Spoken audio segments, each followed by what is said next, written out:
नमस्कार मैत्रिणींनो, स्वामिनी किचन मध्ये खूप खूप स्वागत आहे। मी आज बनवते कॅरमल पुडिंग बनवते। हे मी घेतलेलं आहे पावशेर दूध, 50 ग्रॅम साखर आणि हे आहे 2 चमचे आपलं कस्टर्ड पावडर आहे। इथे मी पॅन ठेवले, पॅन मध्ये 1 चमचा साखर टाकलेली आहे बघा आणि त्यामध्ये थोडंसं पाणी टाकू आपण। आपल्याला ही साखर एकदम गोल्डन करून घ्यायची। बघा मी 1-1.5 चमच्याची आपली साखर चांगली एकदम गोल्डन होईपर्यंत वितळून घेतलेला आहे। त्यामध्ये आता 1 चमचा मी पाणी टाकते। आता आपल्याला हे कॅरी काढून घ्यायचं आहे। हे कॅरी बघा मी हे जे गोल्डन साखर आहे ना ह्या बाउल मध्ये अशी काढून घेतलेली आहे बघा।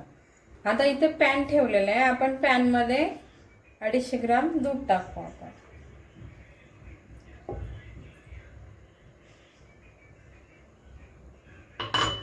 आता ह्यामध्ये मी 50 ग्रॅम साखर टाकते आणि याला वितळून घेते चांगलं।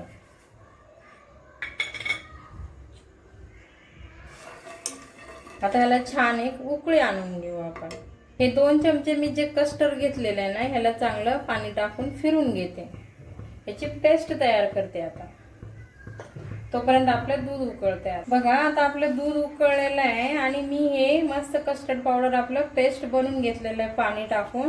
आपण ह्यामध्ये टाकून आता ह्याला छान फिरून घेऊ। हे बघा ह्याला आपण घट्ट शिजून घेऊ आपण। आता ह्याचे गाठी नाही झाले पाहिजे एवढं छान ह्याला मिक्स करून घेऊ आपण। आता ह्याला घट्ट होईपर्यंत आपण फिरून घेऊ, एकाच साइडने फिरवायचं, मग अजिबात गाठी होत नाही यामध्ये।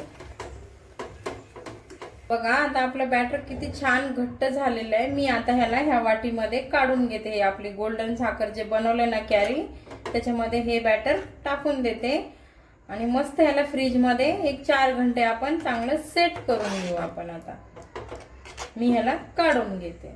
वाव किती मस्त झालेलं आहे बॅटर। मी आता ह्या वाटीमध्ये काढून घेते ह्याला।